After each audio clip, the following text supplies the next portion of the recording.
I am presenting over the case study Missing Booster Club Funds. My name is Thomas Martin and this is for EDL 854, module number 16.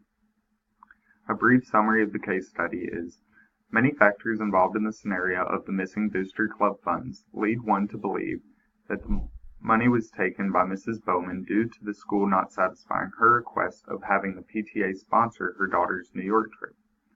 However, there are a few uncertainties that will be discussed throughout this presentation that do not remove all doubt regarding Mrs. Bowman's guilt or innocence. Category 1, Problem Identification and Analysis. We know that the concession money balanced with the inventory. We also know that tickets 78 and 88 had to be discarded due to being torn. The text mentions 10 tickets being discarded. The bank bag was also missing $50. Mr. Dumas claimed to pay with a $50 bill, which was not in the bag. We need to know that money was received for the tickets that were discarded as being torn. We also need to know that Mr. Dumas did in fact pay with a $50 bill, as this was just alluded to in the text. It would also be beneficial to know if previous events resulted in bank bags missing funds, just to determine a pattern. Category 2, Plan of Action. Steps to remedy the missing funds. It was made evident by the text that Mr. Stevens and Mr. Dumas have a good relationship.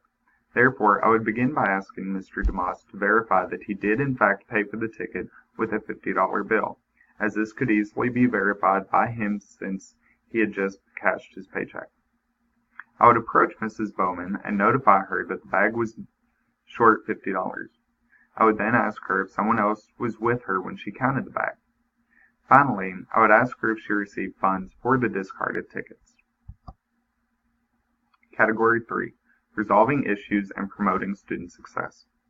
In order to appropriately resolve the case, I feel that we must begin by having conversations with both Mrs. Bowman and Mr. Dumas in order to address the information previously mentioned as what we need to know. Therefore, we can verify if Mr. Dumas purchased a ticket and if he purchased it with a $50 bill.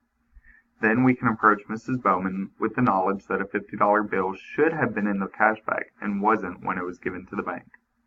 I think it is necessary that this information is verified before discussing the missing funds with Mrs. Bowman, because I feel that the conversation can be perceived as us accusing her of being responsible for the missing funds. She volunteers a lot of time to the school, and this needs to be taken into consideration. It is also possible that there is another explanation for the missing funds that her information regarding the discarded tickets could uncover. It would be a great loss for the students and the school if we lost a faithful volunteer for school events. Category 4, Debriefing the Problem. As mentioned in the previous slide, I have difficulty questioning the character of someone that has devoted so much of her own time to ensure that school functions operate smoothly. However, this does not mean that Mrs. Bowman is not responsible for taking the money. It just means that we need more evidence than what was presented in the case in order to make an informed decision or conclusion. Acting impulsively and accusing anyone of negligence or theft before the proper evidence is obtained sends an inappropriate message to the students and is significantly lacking in leadership skills. Category 5, Standard Component 1.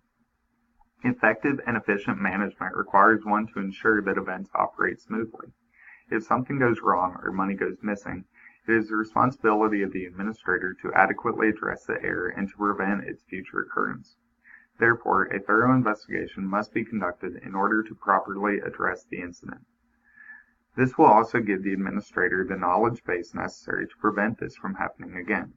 As previously mentioned, Mrs. Bowman may have just not received money for the discarded tickets, which would mean that there were no missing funds. Category 5, Standard Component 2. Two of the primary tools associated with social learning are that of observing and modeling. As building leaders, we will want our students to model our behavior via their observations of us in various settings or various situations. In the midst of potential conflict, gathering evidence and composing oneself properly in an effort to resolve this situation is the most appropriate way to model conflict resolution for students. In this particular case study, one of the parties involved is the parent of a student at the school.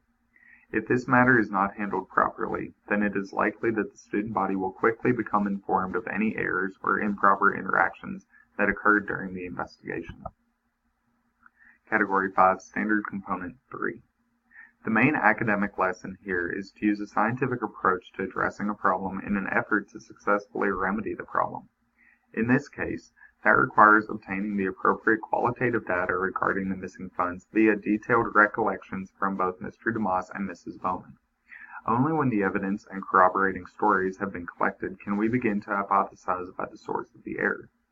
This evidence-based approach to problem-solving is a valuable lesson for students to learn, as it shows how information learned in the classroom is applicable to real-life situations.